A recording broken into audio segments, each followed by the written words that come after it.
Welcome Standard 12 to yet another class of economics, and in the last class we had done consumption function and APC and MPC. So today we'll start with the saving function. Okay. What is saving function? Saving function is a technical relation between savings and income. So it is a functional relationship between saving and income. जैसे जैसे income में changes होंगे, same pattern में saving में भी changes होते जाएंगे. That means if income increases, saving will also increase. इसको स्टडी करने के लिए हम एक शेड्यूल देखते हैं. So if you see this schedule, let y be, that is income be 0, 100, 200, 300, 400, 500 and 600. C consumption is 80, 160, 240, 320, 400, 480 and 560. So how will you take out S? So पिछले classes में आपने पढ़ा था C plus S is equal to Y. That means S is equal to Y minus C.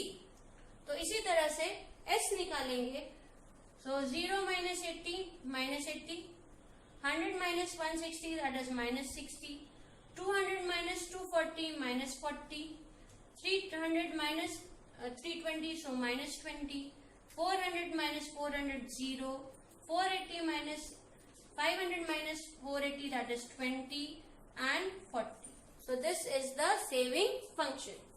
एक particular income पे जो है वो सेविंग और अलग अलग इनकम्स पे जो सेविंग है that is your saving function. अब यहाँ क्या देखते हैं कि जब कंजम्पशन ज्यादा है, इनकम कम है, तो सेविंग माइनस में है. माइनस सेविंग का मतलब है ये डिस सेविंग दिखाता है.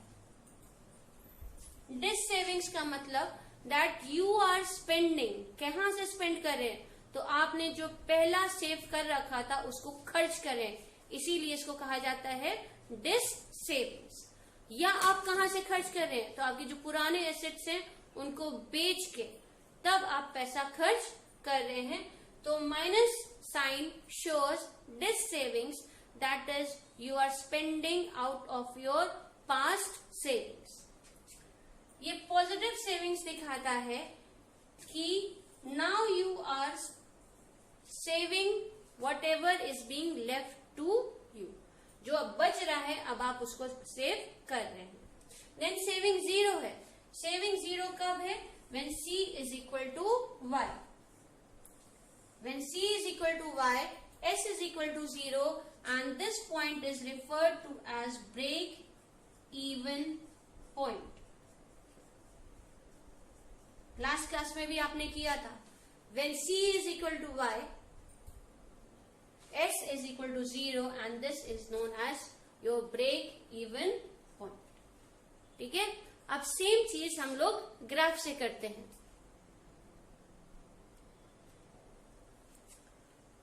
जब हम यहाँ पे करेंगे सेविंग का कर्व बनाएंगे सेविंग फंक्शन का, तो याद रखेंगे ये पॉजिटिव वाई एक्सिस भी दिखाएंगे, नेगेटिव वाई एक्सिस भी दिखाएंगे, क्योंकि सेविंग हमेशा नेगेटिव से स्टार्ट होती है. नेगेटिव क्या दिखाता है? Dissaving. ओ एक्स एक्सिस पे लेंगे इनकम, ओ वाई एक्सिस पे लेंगे सेविंग. ठीक है. सेविंग कहां से स्टार्ट होगा? नेगेटिव से स्टार्ट होगा और ऐसे बढ़ता चला जाएगा. यानी स्लोप क्या है? पॉजिटिव. क्यों positive? As income increases saving also increases. This OM level, this is minus autonomous consumption, क्योंकि जितना पॉजिटिव कंजम्पशन होता है जीरो लेवल ऑफ इनकम पे उतना नेगेटिव होगा, क्योंकि वो खर्चा कहां से आया? तो डिस सेविंग से आया. जहां पे सेविंग एक्सेस को काट देता है एट Y नॉट लेवल, ये क्या हो गया?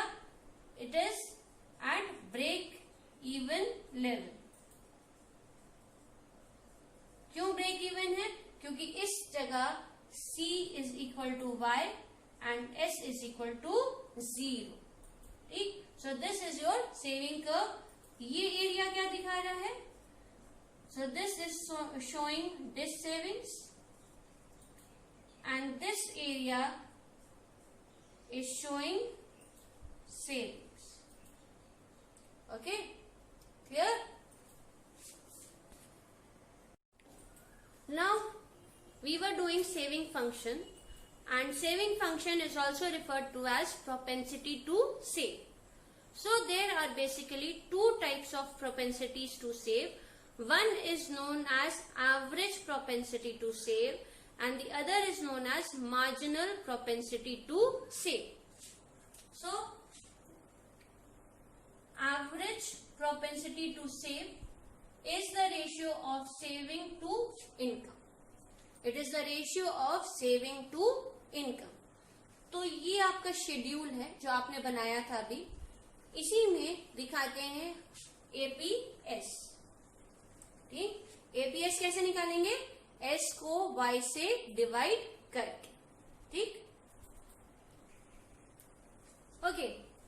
सो when you divide S by Y, minus 80 by 0 not defined, then minus 60 by 100, so minus 0.6, minus 40 by 200, so minus 0.2, and same way you can see.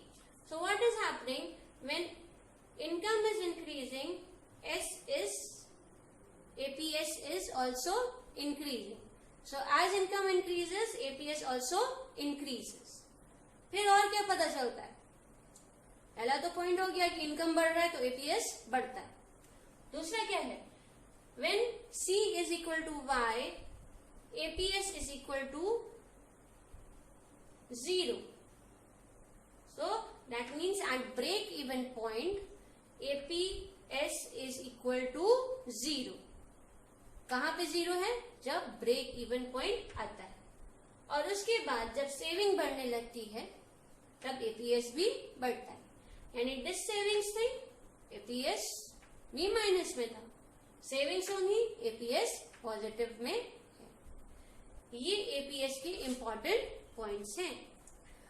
Value of APS negative भी है और positive भी है. APS 0 कब है? जब break even point है. और जैसे जैसे इनकम इंक्रीज करेगी, एपीएस ऑल्सो इंक्रीज करेगा. अब आता है दूसरा propensity to consume, propensity to save is MPS. MPS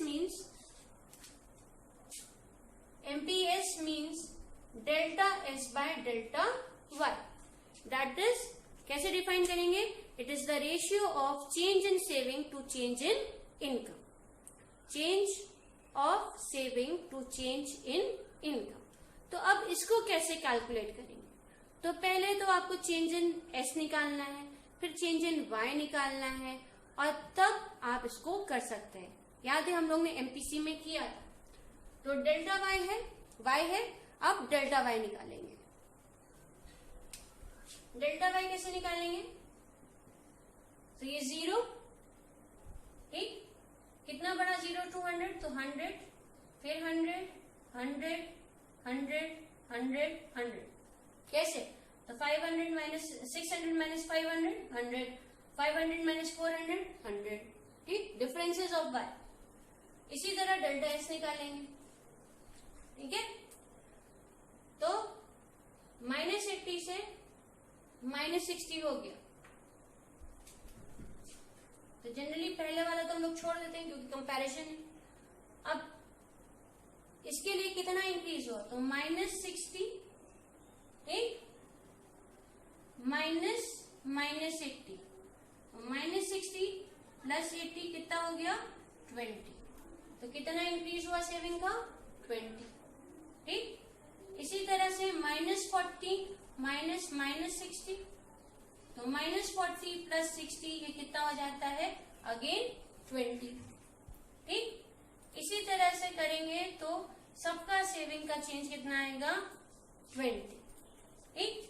अब एमपीएस निकालें. तो एमपीएस का formula delta S by delta Y पहले में था नहीं. 20 by 100 तो 0.2.